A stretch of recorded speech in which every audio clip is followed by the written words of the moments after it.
Informativa, sessão de quinta-feira, tem sido hábito à quinta-feira olharmos para alguns assuntos de importância no país e não só. E hoje tenho o privilégio de receber uma vez mais o Dr. Adelino Buque, que é Saúde. Muito boa noite, bem-vindo à Noite Informativa. Muito obrigado. Pois, de igual forma também tenho o grande privilégio de receber o engenheiro Julião Cumbane, doutor, melhor dizendo, Julião Cumbane. É a primeira vez que privamos, portanto, da Noite Informativa este ano de 2017. Espero que tenhamos muitas oportunidades para trocar impressões sobre os diferentes temas, portanto, do país e também do mundo. Obrigado. Boa Pois. noite, telespectadores da STV. Boa noite, Adelino. Boas entradas ao ano de 2017, Hermínio. E também ao meu painel. Obrigado.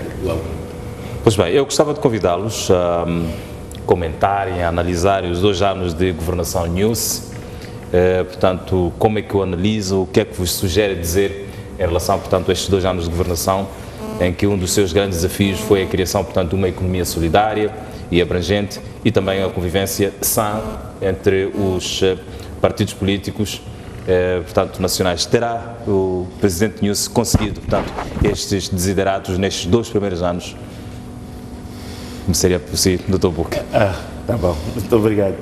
Olha, muito obrigado. Boa noite, senhores telespectadores. Olha, eu, para a análise deste tema, propus-me a fazer 2 enunciações. As frases célebres do Presidente Filipe Nyusi, quando da apresentação do Estado da Nação, em 2015 e 2016. Portanto, em 2015, o Presidente da República disse: se me perguntarem se estou orgulhoso do que foi feito, respondo que sim. Se me perguntarem se estou satisfeito, direi que ainda não estou satisfeito. Isto em 2015. Em 2016, disse: a situação geral da nação mantém-se firme, a nação moçambicana é capaz de enfrentar os desafios presentes e futuros. As adversidades serão ainda muitas. Ou seja, aqui o Presidente da República adverte para o facto de que ainda há muita satisfação que é o projeto que ele tem no país. E penso que essas palavras qualificar o Estado da Nação, deixando o critério de cada um de nós fazer esta avaliação própria em função do que foi dito. E, na minha opinião, a análise dos 2 anos de governação do Presidente Filipe Nyusi, vistas na perspectiva de 2016, primeiro, a primeira coisa que salta à vista das pessoas é o nível de inflação que atingiu cerca de 27%, quando nos anos anteriores o máximo que se atingia era 11%. Portanto, aqui o facto de a inflação ter atingido este nível agravou o custo de vida das pessoas e muitas pessoas sentiram o pesar do custo da vida. E toda a coisa que tu fores a falar e a dizer vai girar à volta do que é que eu consigo obter para a minha alimentação. Em 2016 assistimos a uma intensificação de ataques dos homens armados da RENAM no centro do país e, consequentemente, o governo viu-se na contingência de organizar uma logística militar para escoltas. E isto, por si só, agravou, portanto, os produtos manufaturados para o centro e norte e agravou os produtos agrícolas para o sul do país, portanto, trazidos do centro e norte. Em 2016, os parceiros de cooperação abandonaram o orçamento do Estado e, por via disso, o governo viu-se na contingência de fazer um orçamento retificativo. Portanto, logo, aquele plano inicial do governo ficou sem efeito e trabalhou-se numa situação de emergência do ponto de vista da atividade governativa. Também pode-se destacar as chamadas mortes seletivas dos membros tanto da Frelimo como da RENAM e os raptos de empresários e outras pessoas que atingiu níveis, diríamos, do ponto de vista de segurança pública, altamente insuportáveis. Mas também, neste ano, houve o facto de o grupo de parceiros internacionais terem abandonado a sua contribuição no orçamento do Estado, era derivado das dívidas ocultas. Houve aceitação da auditoria independente, portanto, para esclarecimento deste assunto. Houve a retoma do diálogo, houve a abertura da linha férrea Lixinga-Quamba e Nampula, portanto, um triângulo muito importante e vital para a economia do Niassa, da Zona Norte. Temos o Hospital Central de Climane, que é o primeiro depois da independência nacional, portanto, a ser construído e a quebrar aquele que era a necessidade quase que imperiosa de trazer as pessoas do centro-norte para o sul, o hospital de referência, que era o Hospital Central de Maputo. Isto é importante porque também tem um peso significativo naquilo que é a área governativa. Mas também tivemos alguns aspectos interessantes na área normativa. Portanto, tivemos a aprovação da lei que proíbe a exportação de madeira em turco. Esta lei, parecendo que não, é uma lei que, do ponto de vista de sociedade, já era esperada há muito tempo. Chegou o ano passado, foi um ganho bastante grande para a governação do presidente Nunes, do ponto de vista de conservação do meio ambiente, do ponto de vista daquilo que eram exigências da conservação da natureza. Tivemos também um outro ganho na área normativa, que foi a revisão do IVA na agricultura ao nível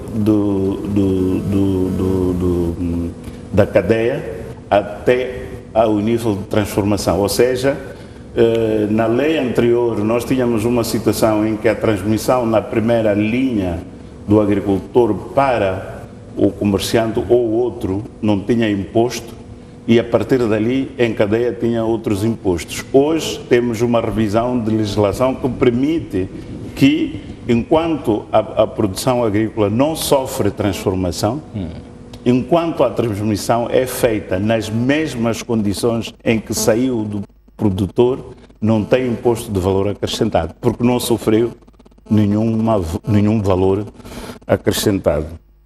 Já vou pedir que segure o seu raciocínio, até para permitir aqui também que o Dr. Kumbane deixe ficar, portanto, a sua leitura, a sua análise relativamente àquilo que foram estes 2 anos de governação, portanto, do Presidente Nunes.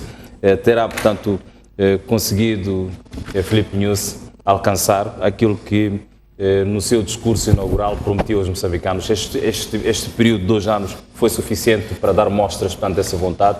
Como é que olha, portanto, para esta governação? Bom, eu vou dar uma resposta direta primeiro para começar a tua resposta, Hermínio. Mas antes disso, deixa-me dizer que este painel, provavelmente, na minha opinião, não esteja muito bem constituído, porque não vais ter contraditório entre eu e o Adelino.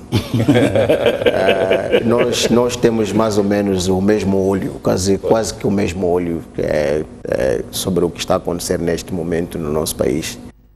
Seria mais interessante que nós não fôssemos colocados exatamente no mesmo painel, como já agora está a acontecer pela segunda vez.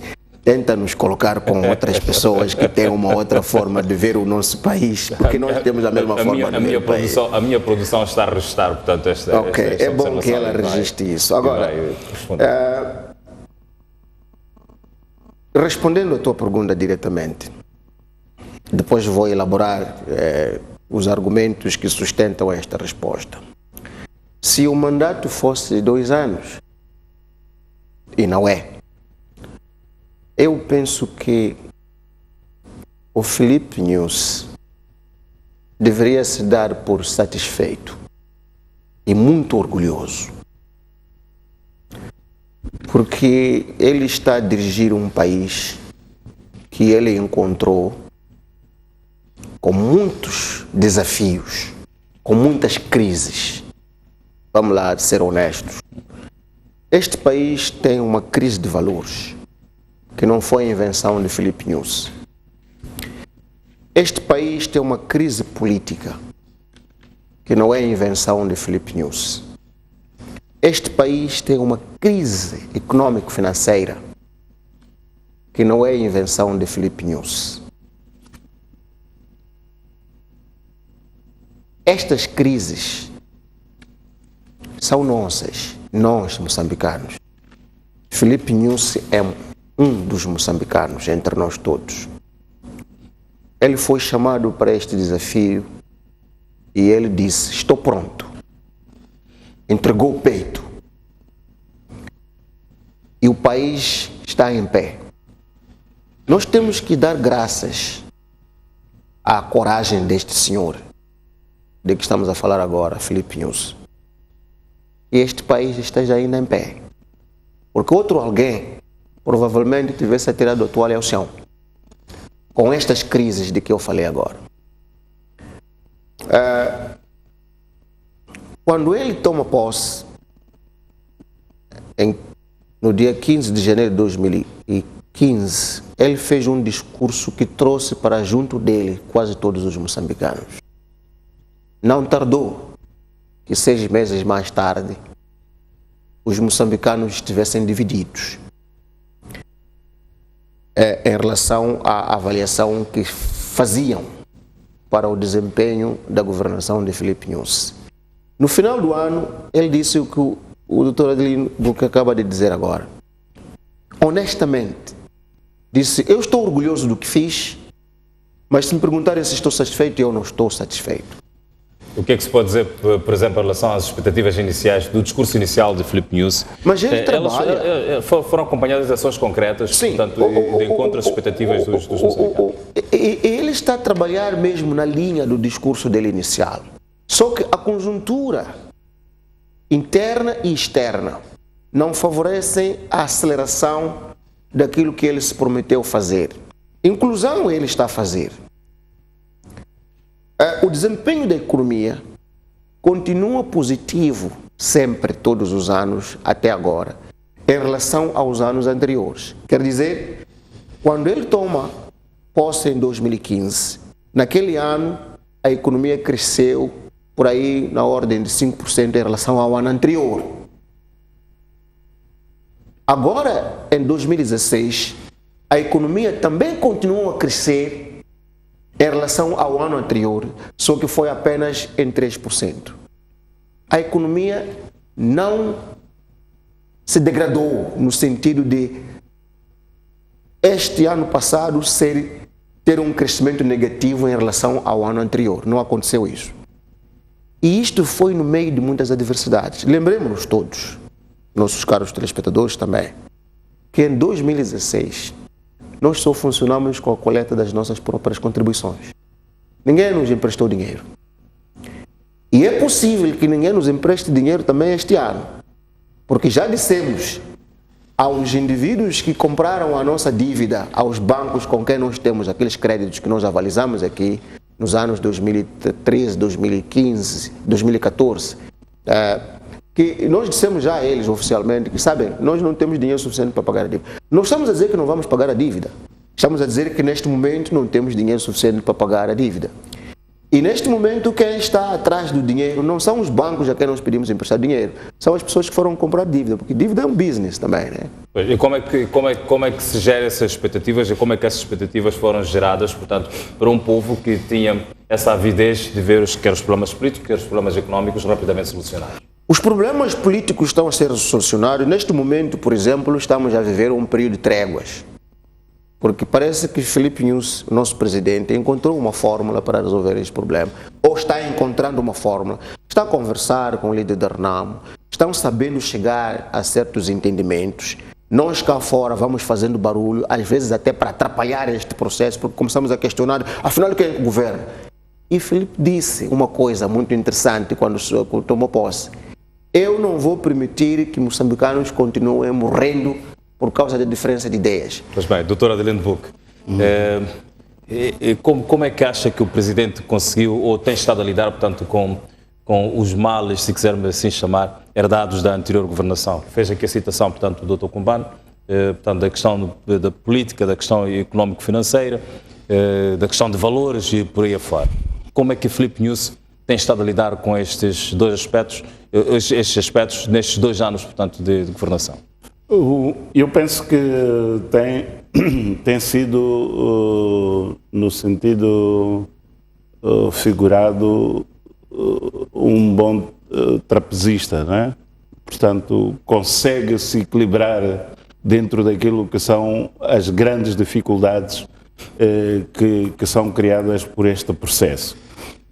Eu digo isto consciente do que estou a dizer, do ponto de vista de que, por exemplo,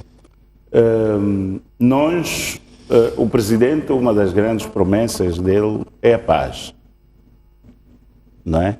É a paz. E nós exigimos que ele nos dê a paz hoje. É legítimo que a gente o faça, porque estamos cansados da guerra. Mas uma análise muito objetiva, se quisermos distribuir alguns pecados, vamos dizer que o primeiro presidente de Moçambique independente conviveu com a guerra 10 anos e não conseguiu um dia de trégua. O presidente Joaquim Chissano conviveu com a guerra 7 anos até que conseguiu o Acordo Geral de Paz em Roma.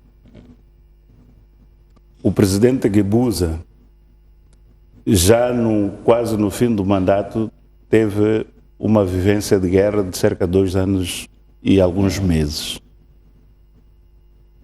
Portanto, neste intervalo é que entra o presidente Nyusi. As causas e a gênese da guerra, eventualmente nem sequer ele próprio domina. Mas conseguimos entender e é de encorajar, e este é o aspecto importante nesta questão política, é que ele conseguiu uma trégua de 7 dias, depois conseguiu uma trégua de 60 dias, e a nossa expectativa é que o líder da RENAMO e ele, Presidente da República, mantenham esta relação do ponto de vista de tratamento dos assuntos nacionais e que mantenham a paz como um bem precioso para todos nós. E eu penso que neste aspecto, apesar da nossa grande expectativa, do ponto de vista de governação dos presidentes que nos dirigiram a este país, Filipe Nyusi é o único que consegue ter uma trégua em termos de conflito armado. Bom, hoje podemos, para os mais novos, aqueles que nasceram no período próximo do Acordo Geral de Paz ou depois, podem não ter esta noção. Mas esta é a realidade. Depois da independência, Samora Machel não conseguiu viver 2 anos de paz. Ele viveu 10 anos de guerra. Joaquim Chissano, de 86 a 92, 7 anos de guerra. Presidente Armando Guebuza, 2012 a 2014, guerra. Então, este homem aparece, é de encorajar, apesar de estarmos ansiosos, apesar de estarmos com muita expectativa, enfim, é preciso encorajar que continue nesta linha de diálogo para que nos possa trazer a paz. E a paz é a chave para que todos os outros processos se desencadeiem em cadeia. Porque eu dizia na primeira intervenção que os produtos manufaturados que têm interesse nas zonas centro e norte chegam a preços altamente especulativos. os produtos agrícolas que saem do centro e norte para o sul chegam a preços altamente especulativos. É a economia que está em causa. É a economia que não está a responder à dinâmica que se pretende sobre o desenvolvimento. A questão da dívida. É verdade que é um assunto também discutível. Nós tivemos algum tempo, se calhar, de ponderação, pode-se considerar houve excesso de ponderação do ponto de vista de reação àquilo que eram as exigências das agências, aliás, do Fundo Monetário Internacional, quando estas dívidas já apareceram, nomeadamente no caso da auditoria independente. Podemos considerar que aqui houve, digamos, uma reação do ponto de vista de aceitar o princípio relativamente lento, o que pode ter corroído os níveis de satisfação. Mas quero acreditar que esta lentidão, se quisermos, de reação, pode ter sido fruto também da tentativa de compreensão do fenómeno da própria dívida. Pois esta é que é a questão. Yeah. Até quando é que o Presidente da República irá tolerar, se quisermos usar essa expressão, não apresentar as contas ativas, portanto, as dívidas públicas? Eu penso que, relativamente a este caso específico, eu creio que é fevereiro. Sim, é fevereiro. Já estamos próximos e, aliás, é uma auditoria independente. Eu penso que vai ter que apresentar, até porque nem é moçambicana, pelo que se disse. É uma auditoria internacional, portanto, tem a obrigação de apresentar. E aqui eu penso que nós, como moçambicanos, devemos juntar a nossa voz à voz do Presidente da República para exigir que rapidamente se dê a resposta. A questão é que tratamento daremos ao resultado da auditoria. Da auditoria. Aí sim, aí pode-se pedir o papel e a intervenção do chefe do Estado. Mas, do ponto de vista do resultado da auditoria, o chefe do Estado não tem nenhum papel, porque é uma auditoria independente. Não é ele que controla. Sente que o Presidente da República, nestes 2 anos, lidou bem, ou se quisermos colocar de outra forma, como é que julga, como é que vê, portanto, a forma como o Presidente da República lidou com a questão, portanto, da dívida oculta? Lidou de uma forma que foi de encontro às expectativas dos moçambicanos? Bom, por aquilo que nós temos estado a ouvir da imprensa, sobretudo a dita imprensa independente, muitas pessoas acham que o Presidente da República não lidou bem com o assunto das dívidas dos créditos ocultos. Diz-se que ele demorou a tomar decisões cruciais no tratamento deste assunto. Se demorou, não demorou, tomou a decisão em tempo certo? Sim, as decisões tomadas tardiamente, como algumas pessoas pensam, são decisões acertadas, porque estão a conduzir o país a recuperar a sua imagem perante a comunidade internacional, perante os nossos parceiros de cooperação.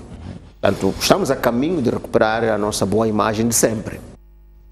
Mas eu tenho que discordar com esta maioria toda, que diz que o Presidente tomou decisões muito lentamente. Porque não é andando depressa que a gente chega ao destino. Até porque andando depressa nós corremos o risco de tropeçar.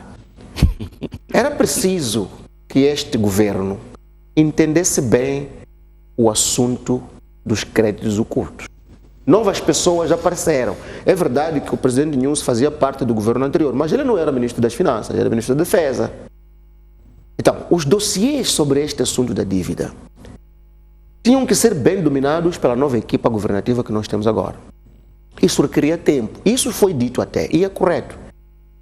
Eu dizia na minha primeira intervenção que a dívida que Moçambique tem, ou que as nossas empresas, essas empresas que foram criadas com os créditos que não passaram pela Assembleia da República, a Ematum, Proinde, Cusimame, as dívidas que essas empresas contraíram com garantias do Estado perante bancos estrangeiros, esses bancos venderam os títulos. Venderam. Nós não estamos a dever agora aos bancos, nós estamos a dever às pessoas que compraram os títulos de crédito. E este negócio de dívidas, muitas pessoas não entendem como é que eu compro dívida. Compro dívida se eu te dou o crédito. Tu queres, eu digo assim, eu vou te pagar durante este período de tempo e tu precisas de dinheiro, Hermínio, rapidamente. Tu dizes a alguém que tem dinheiro, que não precisa de dinheiro rapidamente, olha, eu tenho essa dívida aqui, esse fulano de tal vai pagar, tem garantias do Estado. Esta é que é a coisa, tem garantias do Estado. O Estado sempre vai conseguir pagar, porque há pessoas que vivem, né? Alguém pode aparecer e dizer, ok, tu tens essa dívida, eu vou comprar, mas eu não te vou dar, se é 1 milhão, não te vou dar 1 milhão, vou te dar 200 mil, faz os teus negócios, eu fico a cobrar esse 1 milhão que tens com o teu devedor, não há problemas. E esse é um bom negócio. Tu recebes 900 mil, fazes os teus negócios, eu fico a tratar com quem te deve para me pagar 1 milhão, e se ele demora, tem juros de demora. Portanto, para além de eu ganhar o 100 mil, aí de 1 milhão, para além de eu ganhar os 100 mil, vou ganhar juros de demora se demorar a pagar. Esse é o risco que nós estamos a correr agora, que dissemos não conseguimos pagar os quase 60 milhões agora, vamos ter que pagar com juros de demora. E quem comprou os créditos vai ganhar mais, para além daquilo que ele ganhou por comprar a dívida com o vendedor da dívida, ele vai ganhar os tais juros de demora. Este é que é o business. E, portanto, nós não temos agora dívida com os bancos, temos dívida com os indivíduos que compraram os títulos de crédito nossos, mas estes títulos, esta situação toda de quem comprou a dívida, onde é que fica, como é que as coisas... O ministro Maliani já disse na Assembleia da República, era preciso entender isto bem, não estava claro. Quer dizer, a quem é que realmente nós estamos a dever? Aqueles bancos, quem comprou as dívidas daqueles bancos, tudo isto era preciso ser esclarecido e precisávamos de tempo para perceber isto aqui. É esse tempo que o governo levou para perceber isto melhor. Eu penso que esta foi uma atitude muito responsável. Depois o governo apareceu e explicou-nos os contornos todos. Agora está aqui uma auditoria, foi aceita a auditoria finalmente. Está aqui, está a fazer o seu trabalho. Nós vamos saber tudo sobre esta dívida. Todas as perguntas que tivemos, que não tiveram respostas na Assembleia da República, o barulho todo que nós fizemos, tudo isto vai ficar esclarecido quando o relator da auditoria aparecer. Portanto, eu penso que o governo agiu de forma bastante responsável. E o problema é que quando estamos em crise, como se diz sempre, há um adágio popular que diz, numa casa onde há fome, todos ralham e ninguém tem razão. É o nosso caso. Pois. Mas o nosso governo foi muito responsável. A ideia que foi largamente veiculada, portanto, e propalada, de que o Presidente da República não tinha devido punho, devido autoridade para tomar algumas decisões, inclusivamente relativamente a esta questão das dívidas, procede, não procede? Não procede por causa do que eu acabei de explicar agora. Não procede, para mim não procede, porque de facto tomar decisões que afetam a vida de um povo constituído agora por perto de 28 milhões de pessoas, não tem que ser algo de ânimo leve. Nós temos que dar créditos ao presidente Filipe Nyusi pelo fato de ele ser muito calmo, ponderado na forma como ele toma as decisões no seu governo. Não aceitou a auditoria a primeira vez que se diz vamos à auditoria. E este assunto das dívidas não foi primeiro a correr ao Parlamento para explicar antes de compreender como é que isto tudo funcionava. Esperou que as coisas amadurecessem para poder dar as explicações necessárias. E eu penso que isto é de abonar, é uma governação muito responsável e que consegue de facto manter o país, emprestando as palavras dele, firme. Firme em quê? Firme na rota do progresso. É o que eu estou a ver que o nosso país está a fazer. Está firme na rota do progresso. Nós temos que dar graças mesmo ao fato de termos um presidente que não toma decisões de qualquer maneira, espera que os assuntos fiquem bem esclarecidos, amadureçam e depois é que toma as decisões. Isso é muito responsável e eu estou satisfeito. Adelino Buck, qual foi, na sua ótica, o aspecto mais aglutinador que Filipe Nyusi conseguiu trazer nestes 2 anos de de governação? Eu penso que o aspecto aglutinador do ponto de vista de governação do presidente Filipe Nyusi é a inclusão. E eu digo inclusão não no aspecto de chamar as pessoas para a governação. Estou a dizer inclusão baseado não só nas palavras do próprio Presidente da República, mas também baseado um pouco naquilo que é uma reportagem que foi feita esta semana passada pelo Semanário Savana. O Semanário Savana faz uma reportagem sobre os 2 anos de governação do Presidente Nyusi, que afinal refletem de facto aquilo que é a inclusão. Existem personalidades que, se calhar, se quisermos ser honestos com a nossa própria consciência, em outra governação poderiam não ser tidas nem achadas. Mas, de acordo com essas pessoas mesmo, aparecem a dizer que o presidente chamou-me, perguntou-me, quis saber minha opinião, quis saber não sei quantos. Não sei se estás a ver, não é? Eu penso que do ponto de vista daquilo que são os grandes ganhos, é o que aconteceu. Há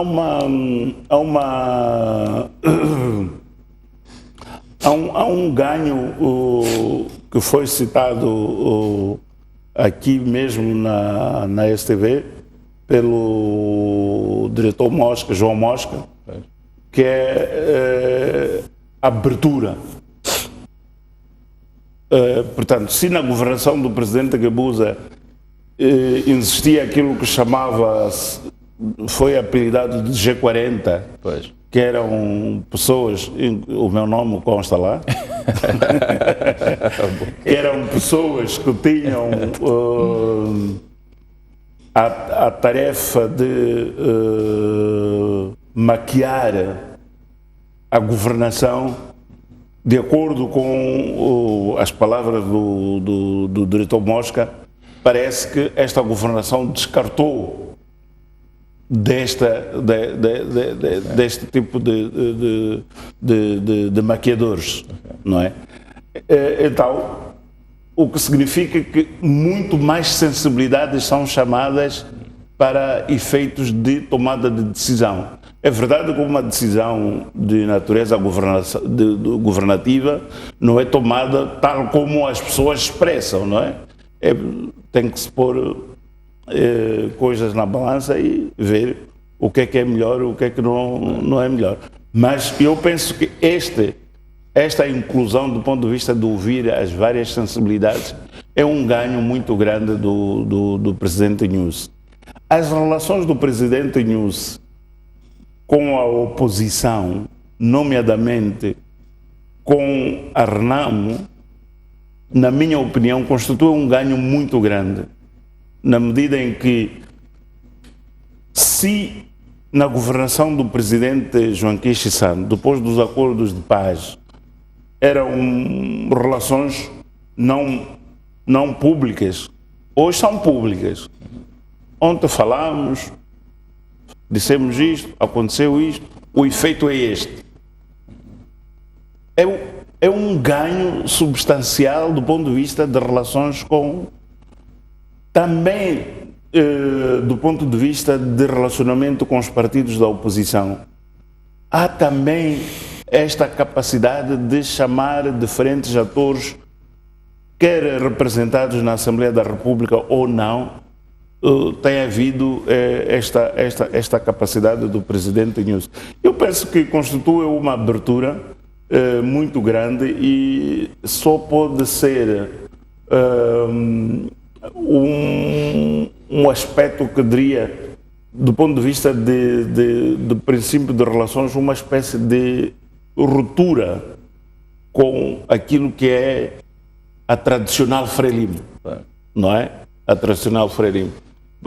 Eu penso que estes são os ganhos, na minha opinião, que devem ser levados em consideração não quer dizer que é tudo um mar de rosas.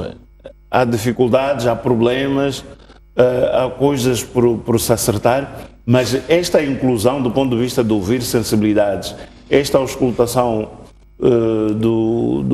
dos partidos políticos da oposição, com muita ênfase na Renamo e o seu líder Afonso Dhlakama, eu penso que é um ganho muito grande. Estamos recordados que em 2015 os deputados da Renamo não iam tomar os seus assentos.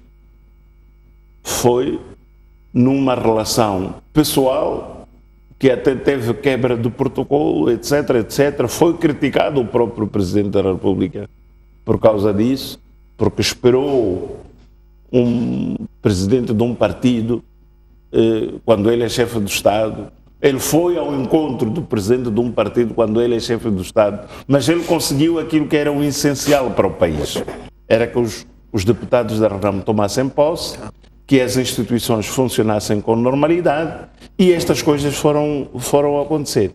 Hoje estamos a viver um período de trégua, por telefone, seja como for, mas estamos num processo de paz. E acredito que, se continuar nesta linha, eventualmente não tenhamos mais o troar das armas. E eu penso que estes ganhos devem ser potenciados do ponto de vista de opinião pública, porque é o que mais nos une e pode elevar os níveis de confiança, de modo a que, de facto, os moçambicanos tenham o mesmo pensamento do ponto de vista de objetivos. Pois, Dr. Kumbano, para si, qual é o elemento aglutinador, portanto, o mais nestes 2 anos de governação do Inhosse? Eu subscrevo totalmente o que o Adelino acaba de dizer como elemento aglutinador. No discurso inaugural, o presidente Filipe Nyusi disse que no coração dele havia espaço para todos os moçambicanos. E existe esse espaço. Estes telefonemas que trazem esta trégua, por exemplo, e o Dr. Adelino Buca acaba de mostrar isso no seu argumento, é a criação desse espaço. O presidente que nós temos agora é tão flexível que até nem parece para algumas pessoas. Agora, por exemplo, questiona-se, afinal, quem é que governa neste país? Eu penso que esta pergunta nem tem espaço para ser. Quem governa este país são moçambicanos. Somos nós. E temos à frente um presidente que se chama Filipe Jacinto Nyusi. Está a mostrar para nós agora lições muito interessantes que, sabe, governar não significa ter mão dura, ser dono do poder. Ele não é dono do poder, na verdade. O poder é nosso. Nós delegamos a ele. E ele disse, eu vou fazer tudo o que estiver ao meu alcance para que os moçambicanos não continuem a matarem-se por causa da diferença de ideias. E está a mostrar fazendo. Ele conversa com o líder da Renamo e eles combinam. Amigo, como é que vamos fazer? Não, tu vais dizer que vamos observar uma trégua. Sabe como é que eu leio isto aqui, Hermínio? É muito simples. Para os moçambicanos que ainda não perceberam isto aqui, agora é bom a gente ficar clara sobre uma coisa. Que o governo de Moçambique está interessado em que neste país haja paz. Por isso é que quando há alguma situação que faz com que os cidadãos moçambicanos não se sintam bem, as forças de defesa e segurança vão lá para proteger as pessoas. As colunas eram para proteger as pessoas. A tal chamada guerra de que se fala, e eu sempre disse, neste país não temos guerra. Não temos mesmo. Era assim chamada porque as forças de defesa e segurança foram chamadas para irem assegurar que as pessoas possam transitar livremente nos locais onde isso não era possível. Quando deixou de haver escaramuças, quando os homens armados de Renamo deixaram de se fazer estradas para atacar os moçambicanos, quando o Afonso Dhlakama, nosso co-cidadão, disse não façam mais isso, fiquem a aguardar onde vocês estão, não estão a fazer. não há confusão. E era preciso que fosse o Djakama, de facto, a dizer: vamos fazer uma trégua, porque quem está a fazer confusão nas estradas de Moçambique são os homens que ele comanda, a mando dele. Quando ele disse: não façam isso, deixaram de fazer, isso é bom, porque não há ninguém que está a correr risco de vida por causa disso agora, nem os homens que fazem parte das Forças de Defesa e Segurança, nem os cidadãos que circulam nas estradas, nem os homens que fazem parte desta força residual armada que a RENAMO tem, que é preciso que a gente acomode corretamente, como estava previsto, como está previsto nos protocolos do Acordo Geral de Paz, nem esses correm risco de vida. Os moçambicanos estão a conviver numa boa. Quer dizer, o grande problema aqui que nós temos e chamamos guerra é o fato de a RENAMO não ter concordado com o resultado das eleições e ter optado por usar estes homens que precisam de ser desarmados. Não, eles não estão armados porque querem. Estão armados porque alguém lhes deu armas. Estão a usar as armas como alguém lhes manda usar as armas. Precisam ser desarmados para poderem se integrar na vida civil e viverem como todos os nossos outros. Os aspectos mais aglutinadores. Então, o aspecto mais aglutinador, de facto, é que o presidente da República está a saber tratar esta questão da paz com o líder da RENAMO de uma forma muito construtiva. Fazer ver que isto não está bem, seria melhor que fizéssemos assim. Lembra-se do que disse o doutor Adelino Buque há pouco tempo. No primeiro encontro que eles tiveram em 2015, fevereiro, acho que foi dia 9, se a memória não me trai, quando saíram de lá, os deputados da RENAMO foram tomar posse na semana seguinte e as instituições do Estado começaram a funcionar normalmente. Houve um desentendimento aqui. Os homens que têm armas têm que entregar as armas. Se não fazem isso, vamos compulsivamente com isso. Foi o mesmo presidente que nós temos hoje que diz: não, parece que esta forma de resolver o problema não está a ser correta. Vamos observar. Chamou-se o quê? Naquela altura eu me lembro da palavra ponderação. Vamos ser mais ponderados. Não vamos com violência e tudo. E a perseguição parou. E depois começou o conflito. Parece que depois disso começou o conflito com aqueles ataques ao líder da RENAMO que nunca ninguém assumiu e que eu até fui uma das pessoas que apareci e disse: isto aqui pode ser obra de agitadores, até podem ser da própria RENAMO, que não querem que o país viva em paz porque querem viver com armas e tudo mais. E lá se disse que era o governo, Agora está a ficar claro que não é este governo que está a dizer que temos que perseguir Afonso Djakama. Se este governo tem algum interesse é que este país esteja efetivamente em paz, não haja homens armados, não haja pessoas que têm armas, que sem dever ter as armas, que é preciso se encontrar uma plataforma. E eu acho até, Hermínio, que nós nem precisamos de um terceiro acordo para desarmar os homens da RENAMO, porque eles estão à espera de serem desarmados nos termos do acordo assinado em 1992. O Afonso Djakama e o então presidente da República nessa altura, Joaquim Chissano, é que deviam aparecer publicamente e desculparem-se ao povo moçambicano por não terem seguido na íntegra o Acordo Geral de Paz. Nem Guebuza tinha que enfrentar guerra, nem Filipe Nunes agora tem que enfrentar esta confusão que chamamos guerra, nem ninguém. Aqueles dois homens, nossos compatriotas, que lideraram o movimento de resistência ao regime que tínhamos na altura e o outro que dirigia o governo que nós tínhamos na altura, deviam ter cumprido o Acordo Geral de Paz integralmente. Não fizeram isso. Então deviam explicar agora ao povo moçambicano por que não fizeram isso. Talvez a gente compreenda. São essas pessoas que precisam se perdoar. Eu, por exemplo, comecei a pensar, mas o presidente Chissano diz que Afonso Djakama e Filipe Nunes têm que se perdoar. Mas ele é que tem que pedir perdão ao povo moçambicano. E o Djakama é que tem que pedir perdão ao povo moçambicano, porque eles cometeram erros no cumprimento do Acordo Geral de Paz, não cumpriram o Acordo Geral de Paz integralmente, entregaram um presente envenenado aos outros. Por que agora temos que andar a falar tanto assim, em lugar de dizer o que tem que ser feito, como deve ser feito?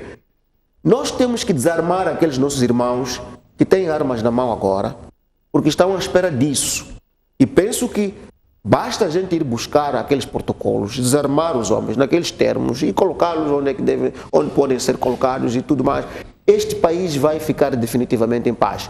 E depois vamos discutir, e agora é bom que se disse já concordar, precisamos de especialistas para nos ajudarem a perceber esse processo de descentralização, como acontece. Já temos uma comissão parlamentar a visitar a Espanha, muito correto isso, estamos a caminhar na direção correta. Porque, de facto, a descentralização tem que acontecer. Está a ser a passo muito lento, mas era bom que já começássemos a andar depressa. E é preciso dizer também que esse processo demorou muito, porque a Renamo não se sentiu confortável em algum momento por aceleração do processo de descentralização, mas agora já quer. Tudo bem, não há problemas. Esse é um tema que podemos esticar e estender numa outra ocasião. Eu gostava de convidá-los agora a olharmos para um segundo tema, muito rapidamente, estamos a chegar praticamente ao topo da hora e o nosso tempo urge. A falha, portanto, na prestação do pagamento da dívida da Ematum, o governo moçambicano vai falhar, aliás, já falhou, portanto, o pagamento da prestação de juros no valor de 60 milhões de dólares referentes à dívida da Ematum. Este pagamento devia ter sido efetuado ontem, dia 18. A que é que nos remete, portanto, esta situação? Bom, mais do que remeter-nos a uma situação de incumprimento, remete-nos a que mais? Este é um assunto que também é muito curioso do ponto de vista da análise. Na minha opinião, há duas coisas que constituem um dado adquirido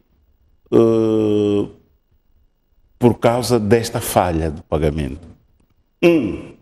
É que as anotações de rating financeiro vão cotar Moçambique por baixo. Pois. Isto é um dado adquirido. Já começaram. Já. É um dado adquirido. 2, é que a taxa de juro vai aumentar em face do não pagamento. Ou seja, se tinha que pagar 59, eventualmente vai ter que se pagar mais 5, 6%. Juros de mora. Juros de mora. Portanto, esses dados são adquiridos.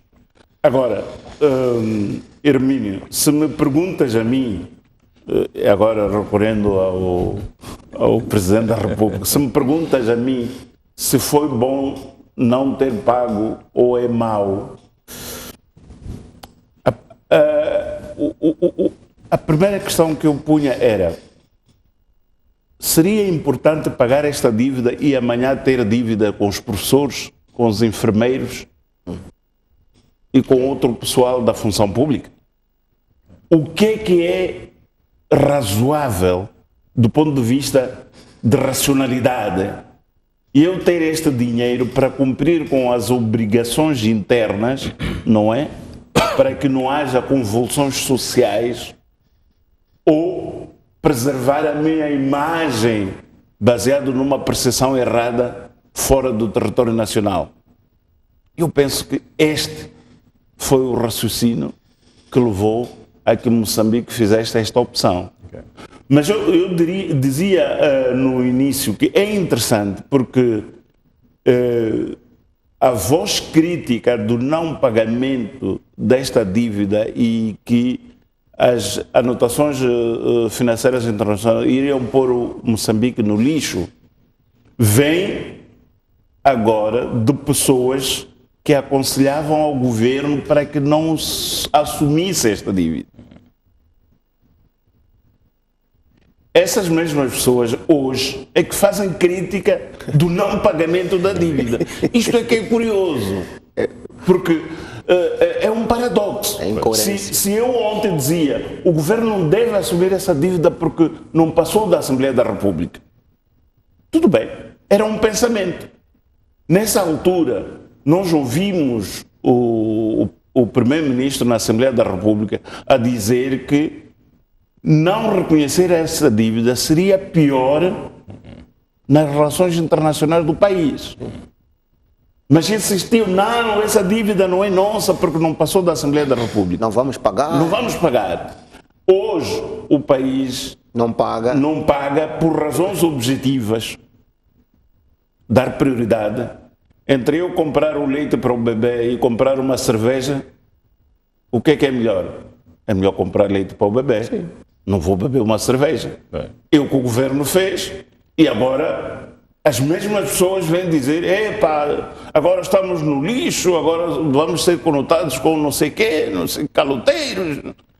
Eu acho que também há um problema de coerência do ponto de vista de raciocínio, do ponto de vista de fazer opinião pública. E isto realmente só pode estar a revelar que nós também, muitas vezes, quando fazemos as nossas análises, não estamos a basearmos na nossa própria consciência do ponto de vista do que nós queremos.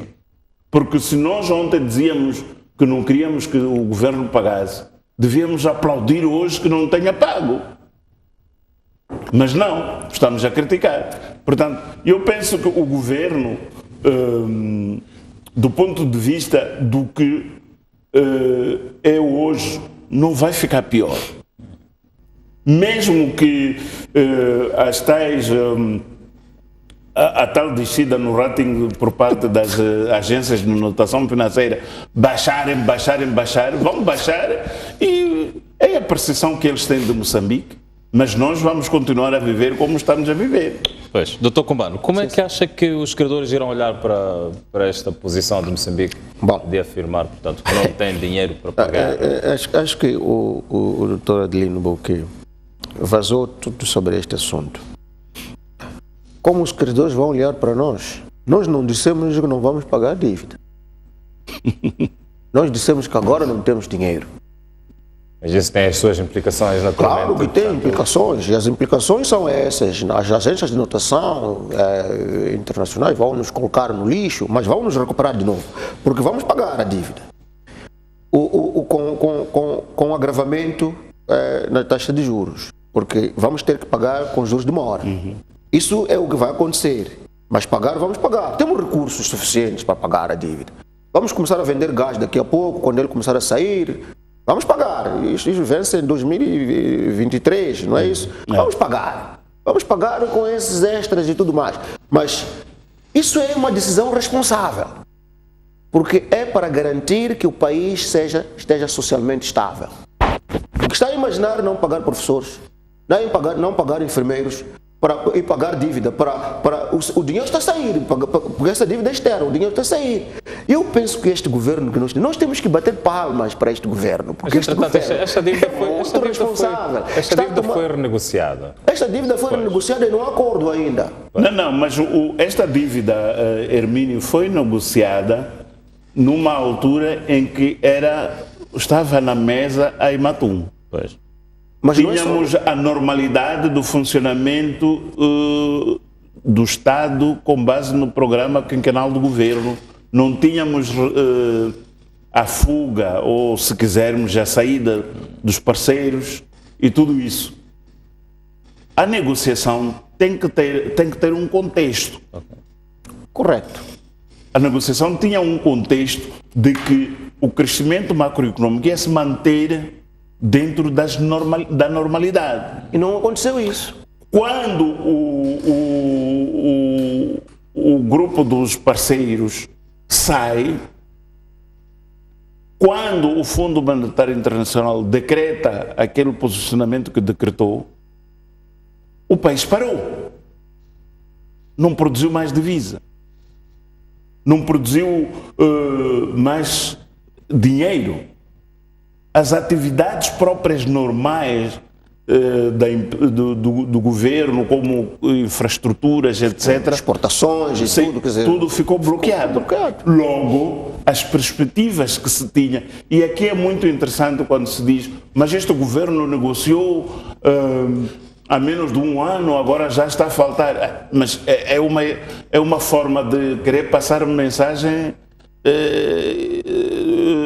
falaciosa. Porque quando o governo negociou esta dívida, tinha os parceiros com ele, não tinham dito que vão sair, o sistema estava a funcionar com normalidade e tudo estava no caminho. Agora, os parceiros saíram, a atividade econômica desmoronou, vamos adicionar o nosso próprio pimento, que é a guerra, piorou. E queres que se pague como? Não é possível. E eu penso que este é o contexto que deve ser visto, esta questão. Agora, tu vais perguntar se é bom ou não é bom. Naturalmente que não é bom. Se eu estou a dever, eu tenho que pagar. E há um dado muito interessante do ponto de vista de comunicação, neste caso específico. Foi um comunicado do Ministro da Economia e Finanças que veio a público antes de vencer. E aqui é preciso dizer uma coisa agora. Eu até, quando dizia assim, negociamos, mas não houve acordo, é porque eu estava a incluir a negociação que houve recentemente por causa das outras dívidas, Sim. em que ainda não saiu o acordo de como é que a gente resolve esse problema. Porque este não vencimento é de facto da dívida que já tinha sido negociada da Edematum. Mas o doutor Adelino já esgotou este assunto. Agora, aqui na comunicação, se me perguntasse o que este governo precisa de melhorar, é exatamente isso mesmo, é comunicação. Porque nós não estamos bem neste aspecto de comunicação. E é por causa mesmo de falta de comunicação eficiente entre os governantes e os governados que nós temos andado muitas vezes em barulho. É preciso que se afine bem a máquina da comunicação entre os governantes e os governados. E entre os governantes nossos e os nossos parceiros internacionais. É isto que criou dificuldades e que está a fazer com que o mandato do presidente Nyusi tenha estes ensombramentos que está tendo pelo caminho, agora no segundo ano que estamos a analisar neste momento. Portanto, o governo precisa de melhorar a comunicação. Ainda não é boa. Nós não temos que ouvir de fontes internacionais de fora para começarmos a tratar as coisas aqui. Nós temos que falar aqui entre nós. Aconteceu isto por causa disto e daquilo. E a coisa vai ser consumida aqui. Temos que ser nós a tirar as notícias nossas aqui, lá para fora. Não fora trazer notícias sobre nós aqui dentro de nós. Isso tem que mudar. Este caso, por exemplo, do não pagamento do ponto de vista de comunicação foi excelente. Foi excelente, porque começou aqui dentro. Sim, não foi excelente. De lá de fora. A posição do Ministro da Economia e Finanças é nota 10 do ponto de vista de comunicação. Sim. Esgotou a possibilidade de crítica interna. Exato. Se o assunto tivesse vindo de Washington para cá. Dizer, afinal não pagaram. Bom, a possibilidade de crítica não foi esgotada porque há crítica.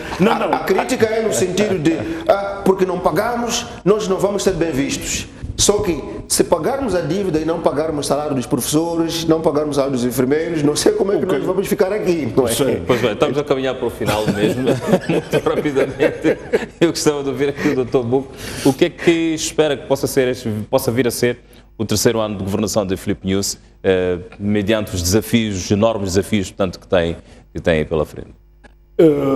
Eu, como tenho estado cá, no fim do ano, dizia que o grande desafio para 2017 tem que ser a produção de alimentos, virado para a agricultura. Estou pessoalmente satisfeito do ponto de vista daquilo que são os indicadores, porque existe a orientação para que cada província tenha 2, 3 culturas de referência e as outras sejam o complemento. No entanto, tenho alguma dificuldade de perceber o papel de monitoria que se criou, que parte de Maputo para as províncias para monitorar a produção. Eu estou com alguma dificuldade de perceber isto, porque eu tive a ocasião de trocar ideias com algumas pessoas, que eu acho que nós estamos a entrar para um caminho errado, porque quando nós estamos a dizer que vai um grupo como é que chama isso? Delegação central para monitorar a produção familiar, quer dizer, estamos a retirar toda a responsabilidade do administrador, do chefe do posto administrativo, do governador, do diretor provincial da agricultura, etc, etc, etc, etc. Eu penso que, se calhar, vamos a tempo de rever este mecanismo de monitoria. Para mim, é uma aberração. Eu penso que o comando está dado, a produção agrícola tem que ser a nossa aposta para que tenhamos, no mínimo, alimentos para o nosso país e para a nossa sociedade. No entanto, fazer deslocar pessoas da cidade de Maputo para Cabo Delgado para ir ver se está-se a produzir ou não São custos enormes, desnecessários. é uma aberração. Doutor Cumbano. Sim, eu quero começar por comentar o que o meu par do painel acaba de dizer agora. Não vi necessidade da constituição destas brigadas interministeriais para irem às províncias fazer a avaliação do decurso da campanha agrícola 2016-2017. Só vi um momento para se gastar dinheiro desnecessariamente, porque cada um membro daquelas brigadas aí recebeu per diem e hospedam-se em hotéis e tudo mais. Acho que não era necessário, porque nós temos governos locais, temos governos provinciais, temos governos distritais. Temos extensionistas. E temos extensionistas no local. Temos agora os chamados centros de assistência agrícola. Quer dizer, nós temos que dar responsabilidades às pessoas. Por isso é que o processo de descentralização tem que acelerar. Esse é um dos desafios que este nosso governo tem. Não só, é que se o governo, através do Presidente da República, conclui que o Ministério da Agricultura e Segurança Alimentar não está a caminhar corretamente, tem que tomar medidas a esse nível. A esse nível. Se é o Ministro da Agricultura, por exemplo, Sim, que não tem bom tem que ser a esse nível. Não tem que haver paracetamóis, não sei o quê. Não. De facto, esta decisão foi muito, na minha opinião, é por isso que eu estava a dizer a ti que este painel vai ser tal como pontos de vista agora já sou uma pessoa em que não há contraditório e tudo. E não é muito bom. De facto, esta decisão, eu também sou contra ela. Não vi a necessidade da constituição destas brigadas centrais. Para ir a uma localidade onde pessoas estão com fome, não têm comida. Continuando na coisa de desafios, eu já falava aqui da comunicação. O governo tem que melhorar a comunicação. E este exemplo do Ministério da Economia e Finanças sobre a não possível capacidade de pagamento da dívida deve ser replicado em muitas outras coisas. O governo tem que ser proativo. Na comunicação, idem. Acho que já foi dito isto muitas vezes. Os nossos governantes devem nos prestar contas a nós. E através da comunicação. Devem nos dizer o que é que está a acontecer, por que é que está a acontecer e quais são os resultados que devemos esperar. Para podermos avaliar objetivamente se o nosso governo está a funcionar corretamente ou não. Nós temos que saber quais são as metas. Em cada um dos setores da nossa economia, nós temos que saber quais são as metas que estão definidas e temos que saber, neste momento, por exemplo, devemos saber a ação social. Em que medida que está no cumprimento das suas metas, traçadas para o quinquênio. A agricultura, em que medida que está no cumprimento das suas metas, para podermos ver se vamos chegar lá com as metas cumpridas ou não. Porque neste momento estamos a fazer uma avaliação tateando na base da informação parca que recebemos e nas nossas próprias convicções, porque pensamos sobre o que está a acontecer. Então, é necessário que o governo melhore a comunicação, é necessário que o governo planifique corretamente as atividades que vai realizar durante um ano e mantenha o público informado sobre o curso do compromisso. Eu quero agradecer a vossa presença aqui para o programa de hoje, a noite informativa de hoje, e, portanto, esta elaboração em relação aos dois temas que foram propostos para esta noite. Primeiro, portanto, os 2 anos, o balanço em relação aos 2 anos de governação do Presidente Nyusi, e este segundo tema, que tem a ver, portanto, com a falha de pagamento em relação às dívidas da Ematum. Eu conto convosco numa próxima oportunidade, por si já sei, para a semana estaremos juntos. Obrigado. Vamos sair agora para um breve intervalo e voltamos já a seguir.